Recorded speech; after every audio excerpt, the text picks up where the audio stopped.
news, traffic, and weather. On air, online. We are News Radio. WCBS 880. A little insight into these numbers now with Patrick O'Keefe, the Director of Economic Research at J.H. Cohn. And for those who may not know, Patrick, you were Deputy Assistant Secretary in the Department of Labor, former Deputy Director of the National Commission for Employment Policy. These are not the kinds of numbers that you want to see. Historically, this is really bad, isn't it? It is a jobs recovery that never really gained momentum. At its best, it was tepid. And what we've seen since the beginning of the year is a deceleration in growth. It hasn't stalled, but it really has slumped. In fact, the most recent quarter that we just concluded is the weakest quarter going all the way back through this jobs recovery.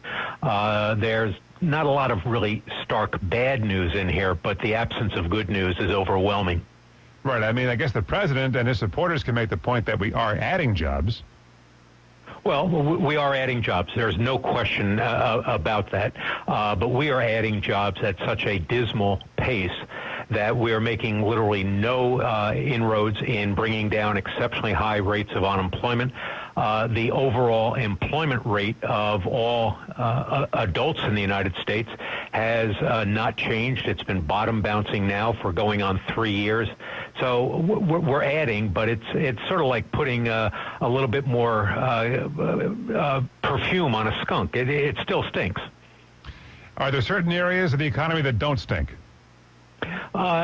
Across the board on this report, it was striking how little growth there was anywhere. The single largest contributor to the overall improvement was in the temporary help sector, where we added 25,000 jobs and also increased the number of temporary jobs last month by another 18,000, which is an indication that employers, when they need help, are still not convinced about the sustainability of the recovery, and so they're not making permanent commitments.